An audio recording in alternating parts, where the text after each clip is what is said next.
Hello, Gummers, and welcome to Fergie's Gum. My name's Nathan Irvine, and I'm your host for this Manchester United show for fans, by fans. I'm joined by Mr. Paul Cropper, and we will get to him very shortly. But first, we have got a absolute ton of stuff to get into the show this week. Never a quiet day in Manchester United world, and it's been no different in the past 7 days. So in this show, we will talk about the signings that have just sprung up from nowhere.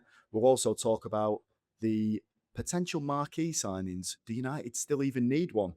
We'll do another episode of Overrated or Underrated. And of course, we will look ahead to the pre-season, which kicks off in earnest this weekend. Anyway, Mr. Paul Cropper, you've been politely sitting behind my Word document as I've been trying to get this intro out. Now, you are there. You've had a little laugh. He's here. How are you doing, mate? Buenos dias. I'm all right, pal. That was fantastic. That we sat here for half an hour waiting for you to do that. Brilliant. It was good, though, wasn't it? It was worth it. Worth the wait. Mate, it did feel like half an hour, but anyway, we have managed to get through it, and here we are. The best thing and the first place to start is Manchester United have finally entered the transfer market and done a first deal.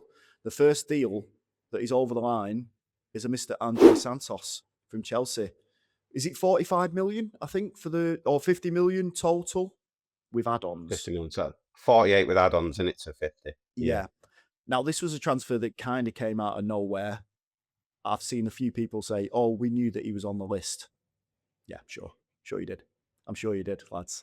But this is one that came in, and I looked at it and went, we talked about it last week, and we said that he was potentially going to be a Manchester United signing. He now is. I've watched a lot of footage of him, mate. And I'm going to say, I've got excited about it. His forward passing. Really? He loves it. He loves a forward pass. But how are you feeling about it? How are you feeling about Andrey Santos? It's a bit of the unknown, really, isn't it? I don't know. These people saying, oh, we know this, we're not. I'm not convinced people do fully know how good of a player he is. But for United to go and splash that kind of money, he's obviously not bad. You've seen him I've seen him twice in a Chelsea shirt. I've never thought, oh, brilliant, we'll have him.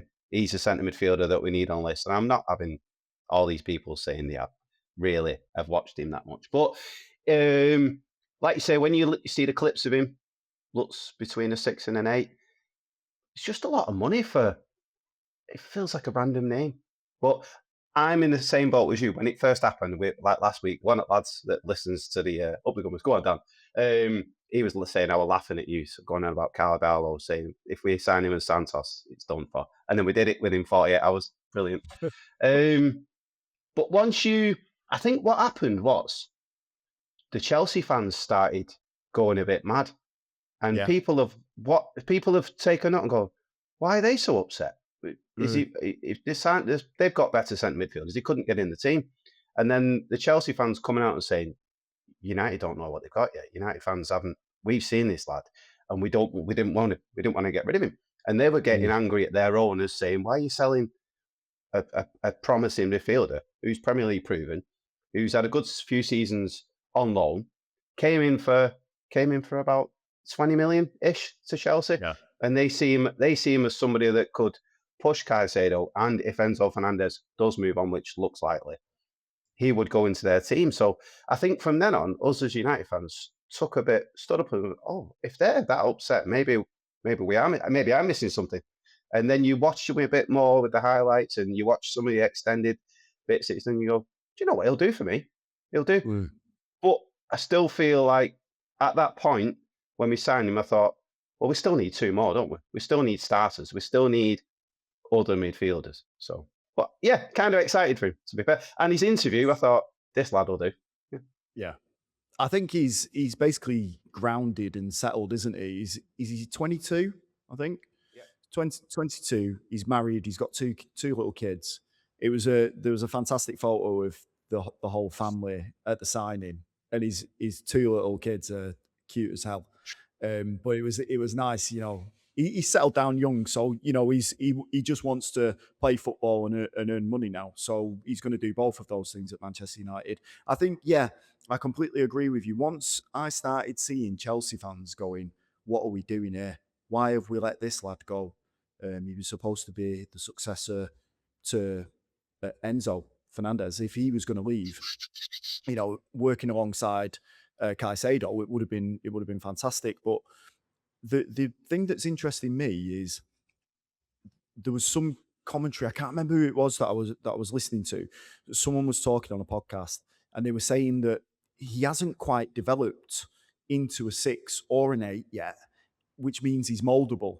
So Mm, basically, what they was doing is they were giving that same comparison to Matheus Fernandez. He has the ability to become an 8 or a 6, or basically whatever they want him to be now at Spurs. And that's what Manchester United wanted. They wanted someone that was going to be adaptable, that could maybe play both of those positions, or maybe they could mold them into a specialist. mhm. And I think that's the thing that's got me. I'm like, right, okay, okay. I see where this is coming from now. I see why you've taken a punt. 50 million's a lot on a young player. Um, I was talking to, name dropping here, but I was talking to Neil Taylor. He was on the show last night.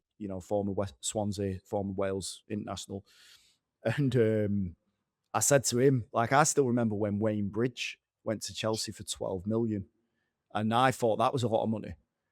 And now it's like, and he just said to me, 50 million is the new 5 million for these players now. And Mm. that's it. That's the going rate for any of these young and promising lads now. So I think United fans should be excited about Andrey Santos.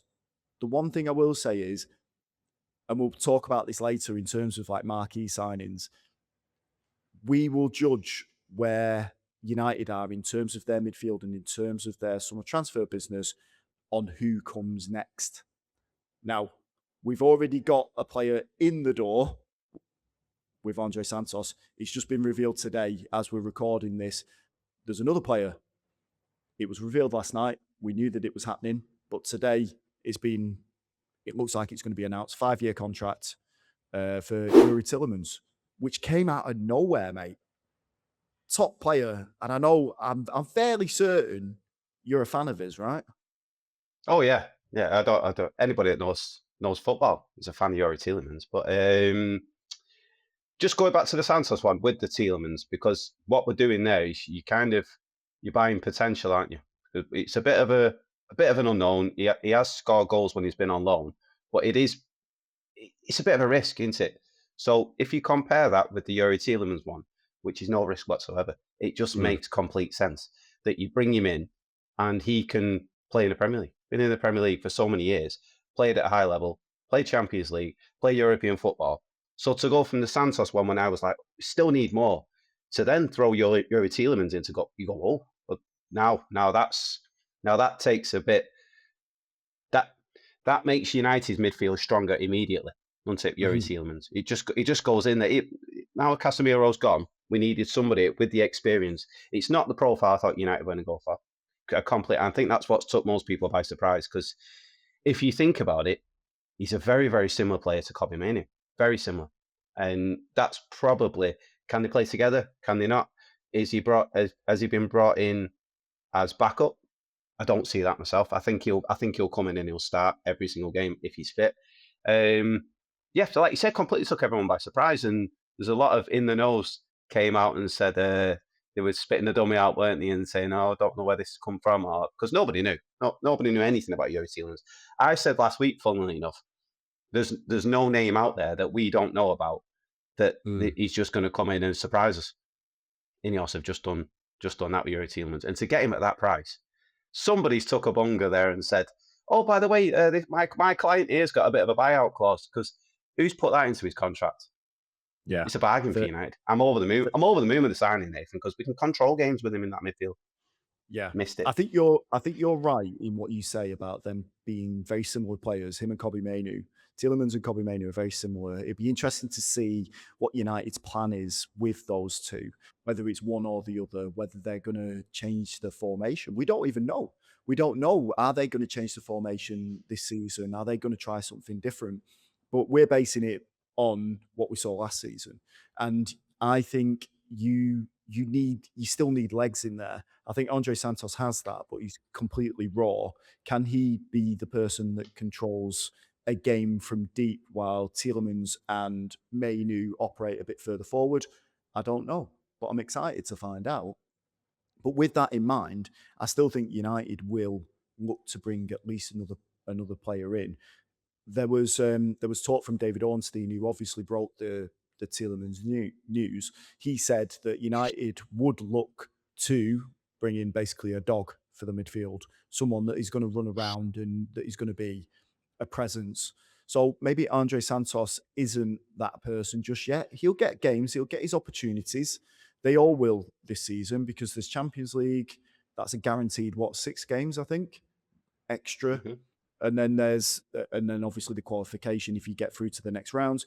FA Cup, League Cup, you would expect them to do better in both of those cup competitions, Premier League as well. So we're going to need a bigger squad. And I do think we will end up signing more players for that. But just going back to the Ineos thing that you was talking about there, and it's funny actually because I think Michael Carrick's just outed himself as having a burner account on Twitter because Hmm. on a post that said something along the lines of 83 million for Andrey Santos and Youri Tielemans is less than what 2 million less than what Spurs have paid for Matheus Fernandes. And that was liked by Michael Carrick's official account on Twitter. So maybe he didn't check, he didn't switch the accounts in time, but he was like, yep, I'm having that. Yeah, it He's is better happy. than He's happy with the deal, isn't he? exactly. So regardless, I'll take it. So he's happy. He wants I think Michael Carrick wants, like he wants players that can control the game. You mentioned it before as we was talking about Tielemans. He wants players that can control the game. He doesn't want to have someone that is running around being a windscreen wiper in front of the defense. He wants players that get the ball into feet and play it forward. And they're constantly on the front foot and they're keeping the ball. They're not worried about being under pressure. And I think both of those signings are superb. The other thing about Tielemans as well, Bruno's not going to be able to play every game like he did last season. He's not going to be able to. So when he goes out, you watch that shift in United's mentality and in terms of quality as well. It dropped off last season. I know he was only out for like a couple of games when he was it last season when he got injured for a little bit? Mhm. Yeah, Yeah. and he missed a couple of games and the quality dropped off. You're not going to have that now because Tielemans is going to be there to pick up the slack for that. So yeah, I'm excited about both of those players. Yeah, it's. I'll just give him another shout, which I have done on this show a few times. Statman Dave, if you go and watch his 15, 20 minute, as soon as we sign players, like the Santos one, because I wasn't fully seeing him enough, I went and watched Statman Dave's, and he breaks everything down brilliantly. He brings out all the stats, gets all his receipts, and he put out a few things about Youri Tielemans, which might surprise a few people. So he's more defensive lines broken per 100 passes in the Premier League last season. Adam Wharton was top. Youri Tielemans was second, Casemiro was third. He's higher than Elliot Anderson, Bruno Fernandes, Bruno Guimaraes, and there was another one. Oh, yeah. So, Rodri, Elliot Anderson, Declan Rice, Belieber, Caicedo, Bruno Guimaraes, Tonali, etc. None of the players above won more tackles per game in the Premier League than Youri Tielemans. So I know we're saying he's this type of player, and we've said this last week, sorry. United are looking at the stats, aren't they? They're looking at these stats. Youri Tielemans would have been high up on them stats. Whether they realised they could have got him for so cheap at the time, probably not. But as soon as that news come out, he's got a buyout clause. United be straight in there. So brilliant sign. Over the And moon. to his credit as well, Youri Tielemans apparently pushed for the move to Manchester United. I guess the opportunity doesn't come along twice for a lot of players. I think for Tielemans, it actually did. I'm not entirely sure why we didn't sign him when he was a free transfer from Leicester, when he let his contract run down. I'm fairly certain that happened. But it has come along again. Friend of the show and of the radio show as well, Danny Simpson was. He apparently said that Youri Tielemans, the best thing about him is he's like Ronaldo when it comes to the dedication to getting better. So he's constantly in the gym, he's constantly training, he's first in, last out. He just wants to get better all the time, like a model professional. And he'll be, I think, some people were complaining, oh, he's 29, he's past his peak. No, you need players that have got experience coming into this squad, and then you can surround them with younger players as well to help bring those players on. I'm not bothered about 29 years old. If Arsenal had gone out and got Youri Tielemans, everyone would have been going, brilliant, well done, Arsenal. Arteta genius. Yeah, they brought him in. Gimaresh, who they're looking at, is I think he's 6 months older, 6 months younger than Youri Tielemans, and he's probably going to cost Arsenal 70 mil. So I think that's a top bit of business from United and Ineos. So give them credit where it's due. We are going to talk about whether or not United still do need a marquee signing. So let's have a little break here, and we'll talk about it in the next segment.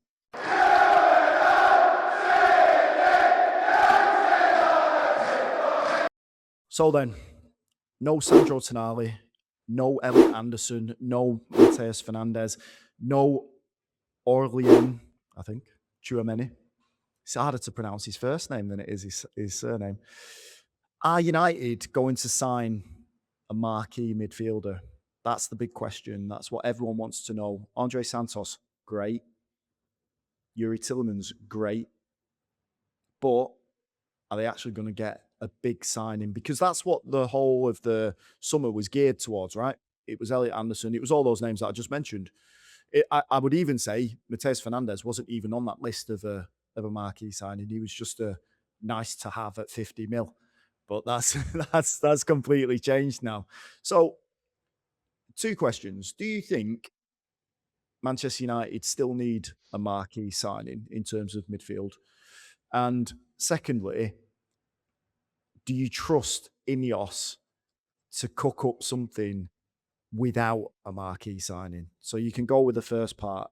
Do you think that they still need a marquee signing for midfield? I don't think we need a marquee signing, no. I feel like we need another centre midfielder, sorry. You touched on it earlier where the marquee thing is just a marketing thing, isn't it? You see, but they're going to come in on massive wages and they're going to command a Yeah. massive transfer fee. So Yeah. a marquee signing is something that I think we need to move on from as a United fans. We've done that over the years. We've done it and it's not worked out properly. We've not won anything of any like Yeah. leagues, Yeah. etc. Yeah. With doing that, have we? So I think we need to move past the marquee signing thing. I know it's nice, it's brilliant as us United fans to get all excited about, but I think we have to trust Ineos to do the right thing. And last week I gave him a bit of a dogging, didn't I? But you have to say that Youri Tielemans signing coming from nowhere has just made me go, they do know what they're doing, don't they? Behind the scenes, they do know. We question, not that they're bothered that we question them, but Yeah. they seem to just, they did it last year. They did, and you just get, what are we doing? Why are other, and then they just pull an Mbumo out and you go, oh, well, that's a great signing. So the Youri Tielemans one has done the same. What I will add is that midfield for me still lacks physicality. It still lacks a dominator. And I think they are very similar. I've said it before, very similar profiles to what we've already got in there. So we've still got Mason Mount. Still, you have to think about Kobe Mainu. Then you had the Santos. Then you had Tielemans. I feel it lacks strength, height, and a presence in the midfield. And I feel like the six, in my opinion, you need that. So I do feel another signing is there. Don't care if it's a marquee signing. There's a lot of names out there that we've seen, and some are perfect for it now. So another question. So you're trusting Ineos to basically do the needful, let's be honest, or do their job, so to speak. So they just need to bring in the players. Like, because last week, and you explained your reasoning behind this. Last week you were saying that United still needed a big signing because this felt a bit flat, because you was like, right, good, next. Which is, I get it. But next could be another two midfielders. Do you know what I mean? And then you've actually got something to work with. The Tielemans thing, as you said, has persuaded you that they're doing the right thing, and I'm fully with you. I think as Manchester United fans, I think our expectations are super high because that's the level that we've always known, or certainly Manchester United fans of a certain age.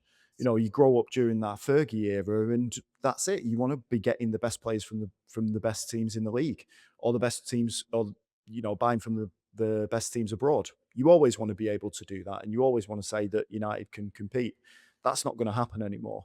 Too many other teams have got money, and we've got the Glazers, as I keep saying.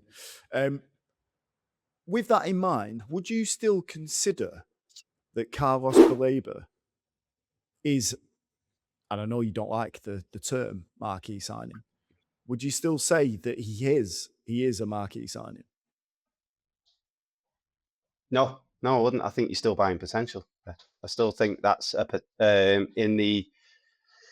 You see, obviously, when you say marquee, it's going to be big money, isn't it? And that's what a lot of people just look at is the fact that he's just going for big money. Carlos Baleba's not worth that big money, is it? We saw that Mm. last year, and that's why United moved away and backed off from the transfer and went no. So no, I wouldn't say that's a marquee signing. No, What price would you give for Carlos Baleba right now? And would you take him still? I'd definitely take him because he's got that what I mentioned. He's got that physicality and he's got the size and he's got the pace to get around the pitch, which I feel would complement the likes of Mainu, which he hasn't got that. He hasn't got that distance covering ability. And neither is Tielemans. I know he makes tackles and I know he covers, but you do need that in there. I would definitely take Believer. He's not top of my list for there, but I think if you can get him for 60 million, I think that's a doable for Ineos because we've seen his wages very, very low, as you put in the chat, and he wouldn't command massive wages, which is why I think Ineos would be looking at him. 60 million tops, I think, Nathan. I think it would be ideal. Wouldn't still be top of my list. I think, well, yeah, what you're referring to there was what I was talking about last night. There was, I think it was on Capology, the website that kind of tracks the salaries of footballers across the world. And there, I mean, some people have questioned the validity of the numbers that are on there, but you can kind of understand it when you see that Kobe Mainoo's salary that was on there was 20,000, which is, what he was on per week up until a few months ago. Is now, I think he's banking 120, 130, whatever it is. Yeah. But Carlos Baleba is being denied by Brighton fans, obviously. He's on 12,500 a week. Not great for a footballer. Top for us. If I was on 12,500 a week, I'd be laughing. But I think even if you add another zero onto that, you're still getting a decent player, and it fits under Ineos's wage cap, which is 150 for new signings at the moment. So I think Carlos Baleba, if a deal can be made, no more than 60 million. If you can make a deal on Carlos Baleba for that, I think you'd be laughing, and I definitely would go back into him because he's top. But that's why, and again, Baleba had a terrible season by his standards last season. And the way that I look at that, when you consider that he was on 12,500 a week, or even close to that, right? That's like a man he's bought a lottery ticket, he's won, he's seen the numbers come through, and then he's lost it because the ticket's gone missing. That's the comparison that I would have with Carlos Baleba and the Manchester United deal. He's suddenly thinking, I could have got 120 grand a week for me and my family, and like that's generational wealth that I could have earned, and now that's gone. And for anyone, doesn't matter if you're a professional footballer or not. If you have that money on the horizon, and I could get that. It was detailed that he'd agreed terms with United, so he's probably thinking, brilliant, just need them to sort this deal out now. Then it didn't happen, and you saw his performances. He kept getting hooked after 45 minutes for Cameroon and for Brighton. So it's a difficult one for him, I feel. And I do think United will go back in for him.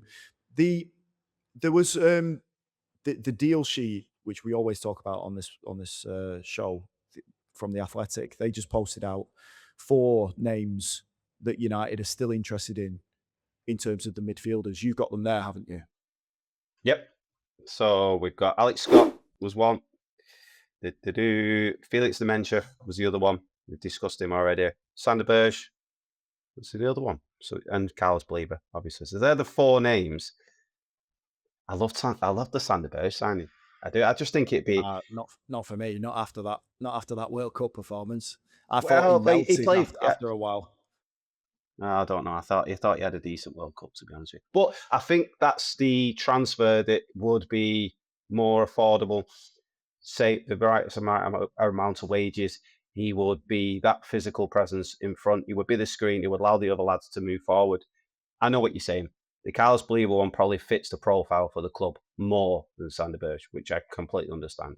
And he did have his head turned. But if you can add, I'll add another name into that, Matheus Cunha. If you can add physicalness into that, physicalness? Yeah, we'll go with that as a word. If you can add that into that sense of physicality, if you can add that into that sense of midfield with any of those, it's a winner. And I think you do it. I think now what we're looking at United, they've already spent, what is it? 83 million, was it? We said 83.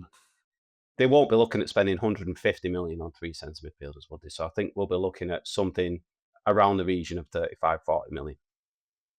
Well, that's interesting actually, because Andy Mitten from the Talk of the Devils podcast, I was listening to it on my way home last night, and he said that his contact that's in Real Madrid, or that he knows at Madrid, said that even though Tielemans has signed a new contract, there's still an opportunity for Manchester, or still an opportunity that Real Madrid will still sell him, because they want to buy big. You know, they've been linked with Rodri, they've been linked with Enzo Fernandez, they've been linked with like world-class players, because they still believe in that Galacticos model and they want to make a statement signing in there, which I still think they'll fight for as long as they can. So if Tielemans does become available, and I know he's just signed a new contract, could he still be a player that Manchester United go in for? Would you still spend 80 to 100 million on Tielemans after having Tielemans and Andrey Santos? Yeah, of course you would. You would spend that on him, but he will then want 450 grand a week, and that's not going to happen. So I think we need to just move past it. We need to stop looking at those lads that are on extortionate money.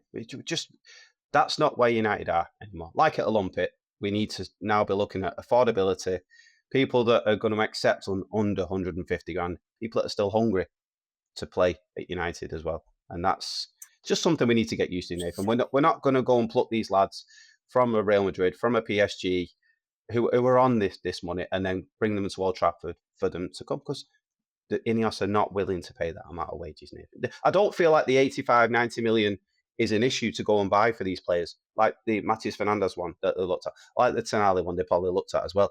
It's the wages that they're saying, well, I want 350 grand, I want 300 grand. As we've seen, Ineos are quite happy to say, no, go somewhere else, go to Spurs, they'll give it you. We're going to stick to this. And yeah, it's probably the right way to run a business, isn't it, Nathan? As fans, it can be a bit frustrating because you will miss out on the top 30, 40 players in the world. But it's the way to run a football club. We tried that, didn't work. Now we'll have a look at this. So if we park Tielemans, then if we're not going to spend 85 million on him or whatever Real Madrid would demand, who is your ideal signing for the midfield after Tielemans and Santos? It can be two, by the way. Okay. I like Matheus Cunha. I like the thought of having him in there. I think he's another one who's had a good injury record, mate. Yeah, I get that. Yeah, I do like his profile, monster. That's what I think we need in there, especially in the Premier League. You can't be weak. You can't have 5'8" midfielders. You can't have three of them in there. You need someone that's gonna win the ball back and give it to these lads. So Matheus Cunha, I like the profile. I get what you're saying with his injury. Always seems to have had a weird contract with Roma. It's never come out what it is, a loan deal, etc. It's all a bit shadowy and yeah. So I don't know what the issue is there. Seems to be available for, like all the reports are saying, they've just turned down a 40 million bid. Apparently Roma, not from United. Let's just double check who that was from. It was Atletico Madrid apparently bid 40 million euros, and that got turned down. So you're looking at 40 to 50 million euros, I think, for him. Wouldn't demand the stupid wage. Is a French international who's starting in the World Cup. I like that profile. Another one that I would look at, as I said before, I like Sander Berge. Yeah, I'm still not convinced by Sander Berge. You're not convinced. You're not convinced with either of them, are you? No, not either of them. I think if dream signings to finish off the summer in the midfield, I think it would be, and we're talking dream, we're not talking sensible here. It would be Alex Scott and Carlos Baleba. That would be the two that I would go for. Out of all they're those, better. I think. Yeah, exactly. I think United, the next signings that they will bring in will be younger, and that's another thing that I've put against Sander Berge. I think at 28, yes, he's at his peak, but are they going to make money back off him if they buy him for 50 million? Probably not. Do they see him as a long-term like starter for Manchester United's midfield? Again, I'm not 100% sure on that. Could they take a risk on it? Sure, they could do. Maybe the data adds up, maybe the salary adds up, maybe the fee adds up, but I just can't see it. So for me, it would be Alex Scott, Carlos Baleba. They're the younger age bracket that I think Manchester United will be looking at right now.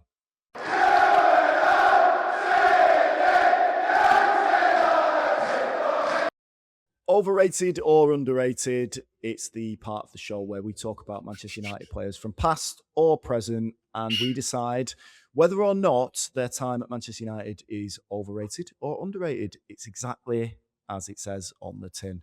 So this week, it's me doing it for you, Mr. Paul Cropper. Who did we have last week?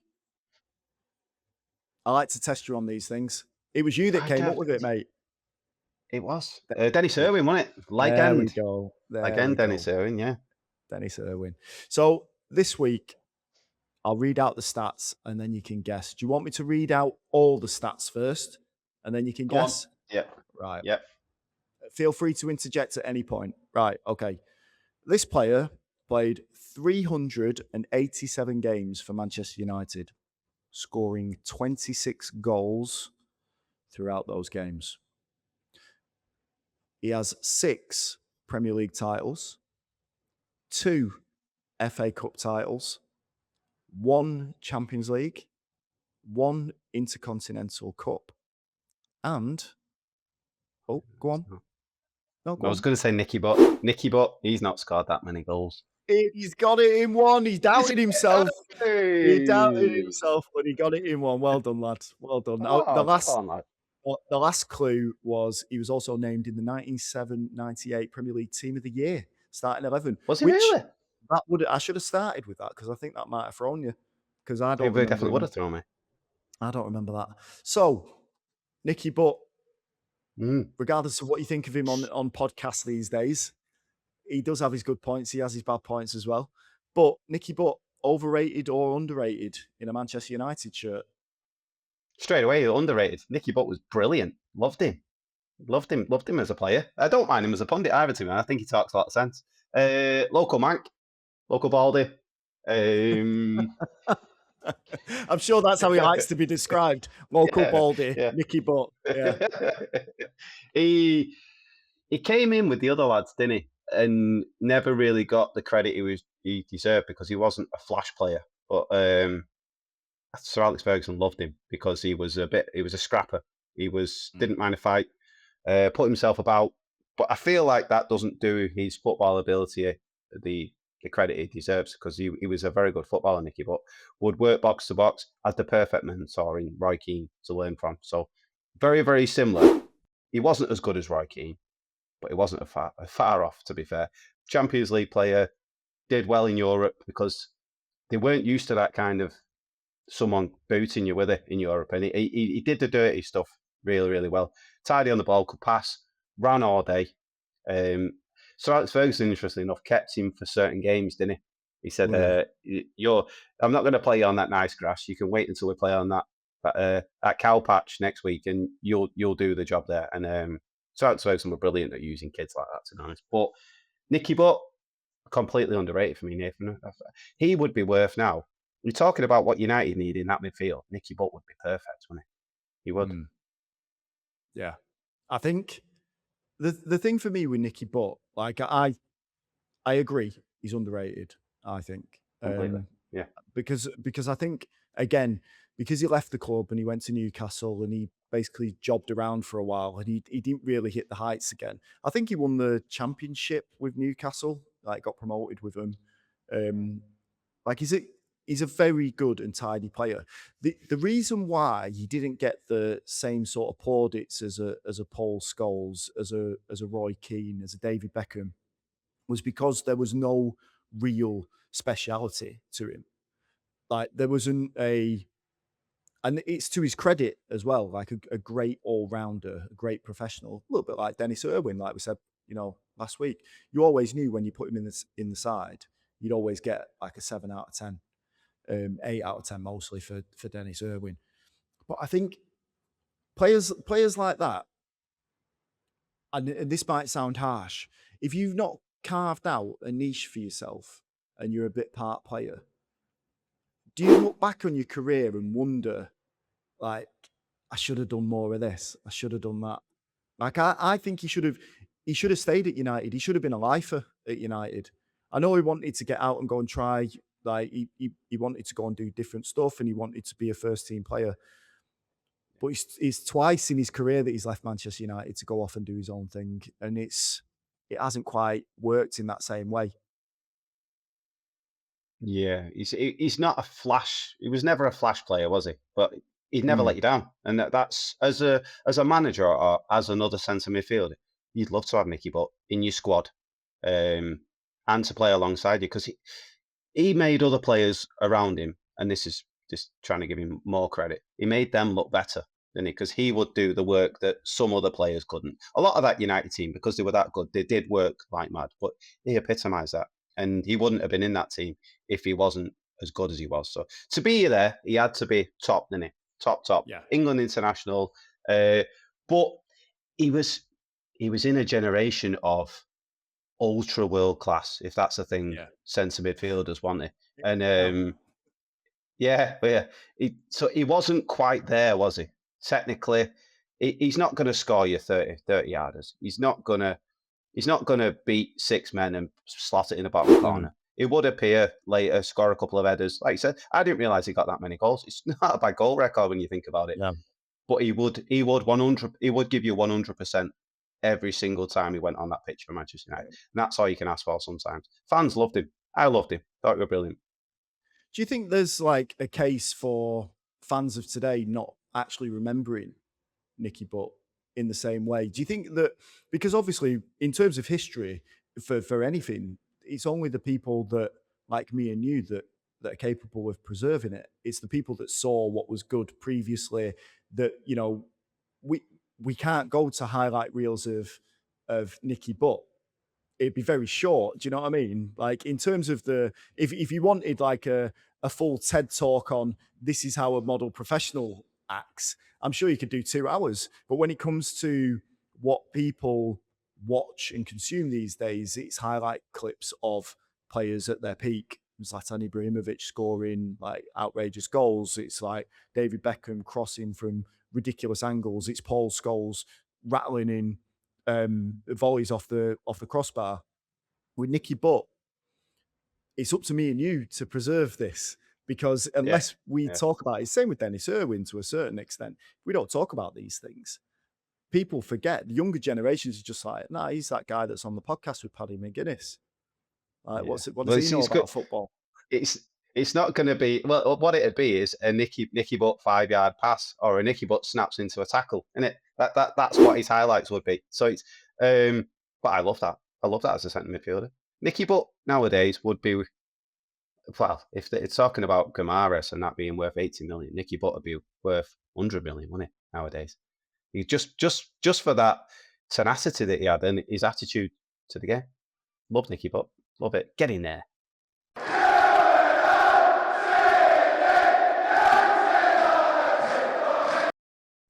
Let's round off the show then with a few other bits of Manchester United news that have been doing the rounds in the last week or so. The one that I want to start with, and it was something that we covered last week, which seemed to be fairly popular with the Gummers, and that was the news or the speculation that Ederson from Atalanta had failed a medical in New York, which, even though this hasn't been proven yet, there's been no evidence towards it. The fact that that deal has collapsed, and as Fabrizio Romano says today, there was some speculation about United potentially resurrecting it, but that deal is done and dusted. They found something in the medical. It wasn't to their liking. Atalanta claim that he is 100% fit. They're ready to offer him a new contract.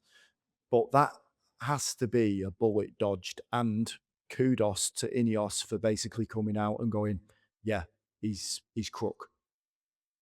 Mm, we not in a position to take the risk, are we, on injuries? We've got a squad that are quite weak with injuries anyway, and it's whether the medical staff are to be trusted or not, because they've not got the best record over the past 5 or 6 years, have they?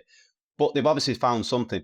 I don't know legally whether United would be allowed to come out and say it properly or not, because surely it ruins Atlanta's price of him, etc., and things. I don't know if you can legally come out and say he has failed him. I don't know. That might be why we've not heard it. Might be damaging to his reputation, etc. Things like that. I don't know. But Atalanta seemed to be quite adamant there's nothing wrong with him. Whether this offering him a new deal is a bit of a ploy to say, no, he's all right, don't you worry, we'll patch him up, and then we're going to offer him a new deal. You don't know, do you? But it seems that United, if there was a risk there, we're not in a position to spend 50 million pounds on a risk. They've done the right thing, in my opinion. Would have loved him as a player. I've said it on here a number of times, and I would have loved him. But if there is that risk of an injury, you can't do it. 100%, and that's one of the reasons why I'm not 100% on Manu Kone. I don't think you could take a risk on those injuries. As you say, one injury to a star marquee player, and then that's it. They're out and gone. The Ederson thing is interesting because clearly he wanted to go to Manchester United. He added, I think, 1 million followers to his Instagram account, so he's not done too bad out of it. Ederson also had an unhealthy record of, at the World Cup, every time he came on, Brazil lost. So it's the Manuel Ugarte syndrome for Manchester United. So I don't think we had the stomach for that. It's sad that it hasn't worked out for him. And obviously, you have to remember there's a player at the heart of this. So it really is sad because he had his heart set on going to Manchester United. It's not worked out, but hopefully he has a cracking career at Atalanta or wherever he ends up with his legs hanging off. The other player that is on the move as well, and we'll just slightly gloss over this. The only reason I'm mentioning it is because Manchester United get 10 million out of the deal, but that is Mason Greenwood from Marseille to Fenerbahce. He's never coming back to the Premier League, is he? Ever? No, rightly so. Yeah, move on, Nathan. Exactly. Yeah, 10 million, 10 million in the bag. I'm glad it's done, and he's nothing to do with us now. Exactly. So the other thing to mention as well is that Manchester United had the right to match the bid from Fenerbahce to try to bring him back to the club, but I think that chapter is firmly closed now. No such deal will be written into his next contract at Fenerbahce. So United cash in 10 million, whatever they made for him first time around. I think it was 30 million.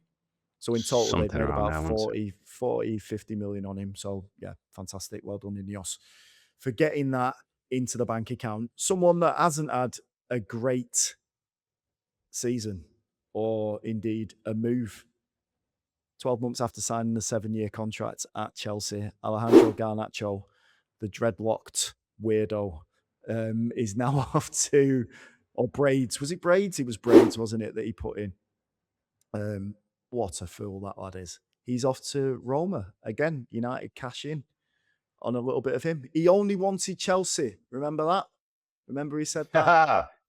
Yeah. Well, Chelsea don't want you either. And exactly. neither did we. So, we sat here with a little smile on my face just to be like, oh, I'm glad that didn't work out for you. See how you get on over there. It won't last long, mate. He'll be retired in 18 months. That kid. It has a whiff of and I don't want to say that he was as bad in terms of his personality, but an Adnan Januzaj for fans of a certain age, they'll remember that name.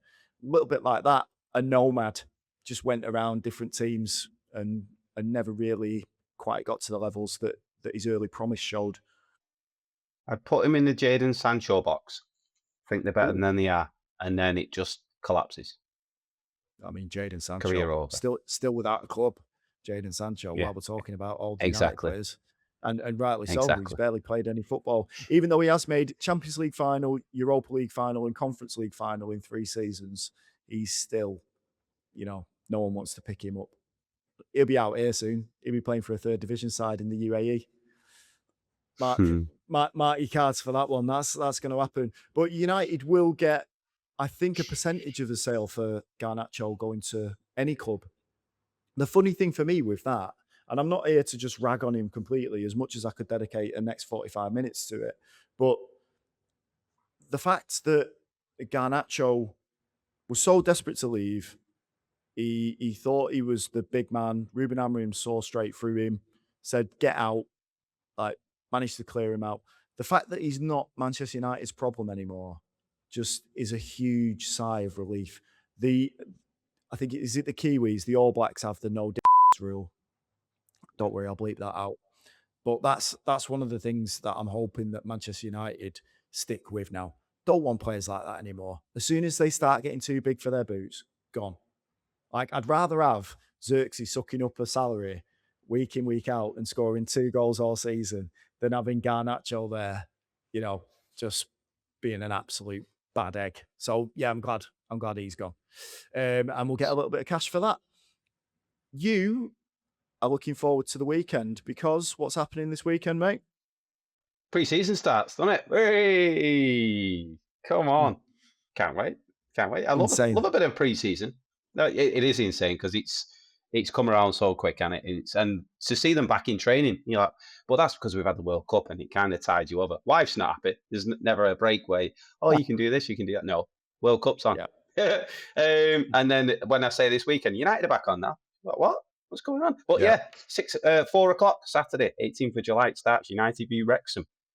I'm hoping some of the kids get a run out, Nathan. I'm hoping. Yeah, they're playing at the Helsinki Olympic Stadium, which I originally when I looked at it, I was like, is that a Finnish top flight side? But no, it's just an Olympic stadium that went for a refurb and reopened in 2020. So it's a decent stadium, decent venue.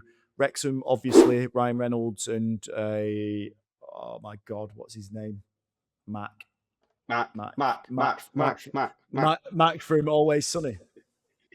Love him. Rob McElhenney is the other owner of that, which is why obviously Manchester United are going to play Wrexham, because I'm sure the TV deal in the US and the rights to this game are going to be huge for everyone. Don't really mind Wrexham and their fairy tale story about getting out of the doldrums of the lower leagues and going up. I know people aren't happy about it because they've had cash injections, but the story for that town, is it a town? Is it a city? It's a town, I think. The story for them was superb. To be able to get back up the league, no one fancied them. They were almost out of business not that long ago. So, I'm quite happy to see this. But as you say, the more exciting thing for us is to see some of the kids getting a run out. Is there any players in particular that you're looking forward to seeing maybe getting a few minutes or maybe even starting for United?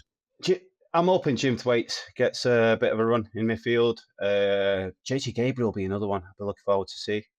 Whether Shea Lacey gets on there or not, I'm not sure, because there are rumours of him going out on loan, which I think some people at United are against because they feel like he can flourish.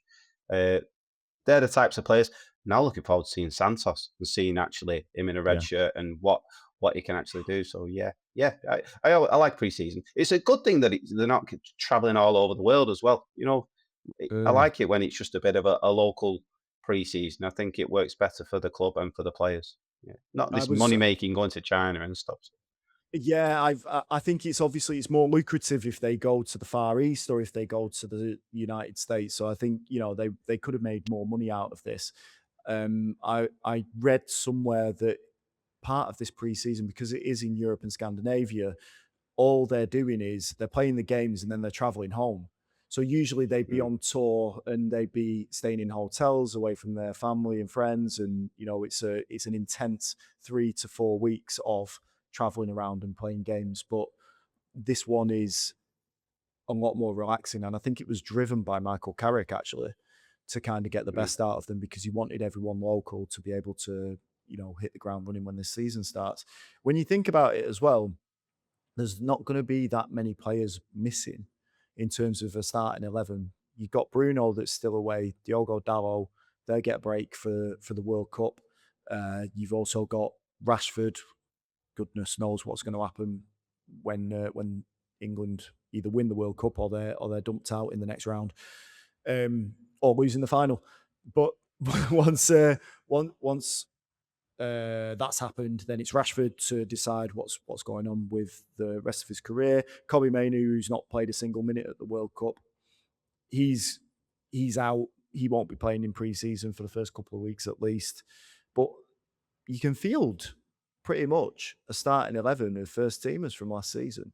Sesko wasn't there. Ahmad's back. Cunha's back. Not playing for United yet, but they're out of the World Cup. So I think you got Mbumo on the right. If I'm doing the team for the weekend, a little prediction, you go with you probably put Heaton in net or possibly Vitek if they're both playing at pre-season. Then left back, you've got either Diego Leon, Patrick Dorgu, or Harry Amas. I'll probably go with Harry Amas there, if I'm honest. Aiden Heaven. Is he fit? Harry, Is he I fit? think so. Yeah, he was pictured training. So I would probably go with it. So let me change it. Vitek at the back in nets. I go with Harry Amas at left back. I go with Aiden Heaven and Harry Maguire in the middle. Or you can rotate out Lenny Yoro as well as part of that. Mm-hmm. Right side, that's where you're going to struggle because Mazraoui's not back, Dallow's not back. Have we got someone in the youth ranks that could come through? That's a good spot that you could try to claim your own if you're back early. Got Luke Shaw as well, I guess, so you can play either of those across the middle. Midfield, do I want to see Sekou Kone play? Jim Thwaites, I certainly do. I want to see what the Fletcher brothers are up to as well. One of them's still away though, because he went with Scotland. Is it Tyler that went with Scotland? Yeah, it's a good opportunity to get the lads up and running in it the pre-season. So I wouldn't be surprised you see a couple of the new lads. Tielemans has passed his medical now. I don't know whether that'll be done in time. He might be announced at the game. No, well, We he's don't know. played in Belgium, hasn't he? He was playing at the World Cup. He was one of Yeah, Belgium's better good point. players, so he'll Yeah, probably get That's, at least 2 or 3 weeks off now. And then so the midfield it will be youth based, I imagine, because Ugate's out. Our only fit midfielders now with Santos, he's there, and Mainoo and Tielemans if yeah. that's finalised today, but he's obviously going to have a break. And then up front you got Sesko and Bumo, and I guess you can put Dorgu on the left hand side. Chido Abbey, does he get a little bit of a run out? Cheeto It's Obi interest. is an interesting one actually because apparently he's going to be sent out on loan to get some Yeah, I saw that as well. big Probably right. experience. Probably the I right think thing for so. him, to be honest with I you. think so. I think looking back and in hindsight, it was probably a bit too early for Chido Obi to be jumping into that Ruben Amorim first season. And I think Ruben Amorim even claimed it was as well. He didn't actually say it in a great way. He kind of said it in a way that put Chido Obi down and suggested that he wasn't ready for it and he was a bit rubbish. But yeah, let's see what happens with him. Let's see what happens. But yeah, 4 o'clock. Looking at the games there, Nathan. Sorry, go on. 4 o'clock. On. Yeah, No, it's yeah. I was just okay. gonna say, 4 look at o'clock. the games. We've got Wrexham, Rosenborg, Atletico Madrid, PSG, Leeds, and AC Milan. Any of them you're really looking forward to seeing, or all of them?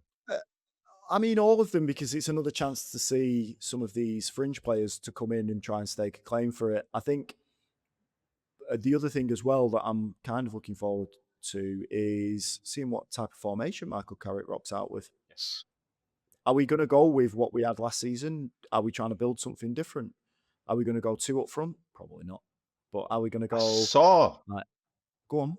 I saw a thing, I can't remember who posted it, that said with the signings that he's made, the two midfielders of Tielemans and Santos, they're the type of players that he had at Middlesbrough, dominating the ball with the fluid football. So it looks like he's going to revert back to the football he tried to play at Middlesbrough. And there's somebody, I can't remember, sorry, whoever it was who said it.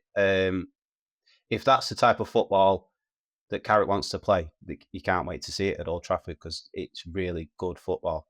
Attacking, dominating the ball. So if that's then we'll see that over the preseason. This is why we look forward to it, Nathan, isn't it? Exactly. Right. Well, that's it from us. Unless you've got anything else to add about the about preseason. No, mate. No, mate, No, just no, get it he's done. on. Get it on. He's done. Yeah. He's done.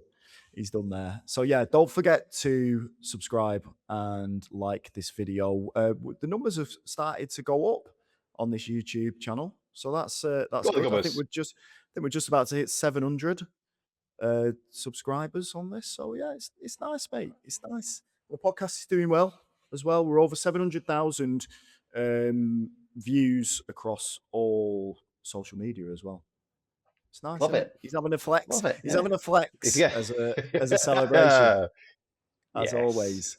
But yes, we'll be back again next week when we'll obviously cover the preseason match against Wrexham. Is there another one in between then? Or is it one a week? It's one a week at the minute. Yeah. One a week. I mean, Okay. he's checking. I have just seen it, but my brain just forgets things straight away. But yeah, it's one a Right. week at the minute. Yeah. Quick way- 18th and then the 24th. Okay. Quick way to finish it. Will United sign any more players apart from Andrey Santos and Youri Tielemans between now and when we record again next Tuesday? Yes. Lewis Hall. Do it. Oh, I actually wanted to say Lewis Hall on the grapevine, mate. It looks like it's going to be done. Perfect. Looks like it's going to be done. Look at that smile on his face. I've just cheered Look him at up. it. Raise right them at the end. eyebrows out. Look at Right, that. right at the end of the show, I've just cheered him up. There we go. Set him up for Love the rest of the day. Right. Love Lewis Hall. Okay, we all love Lewis Hall, but we love the Gummers more. So we will be back again Yes. next week with more Manchester United news and features.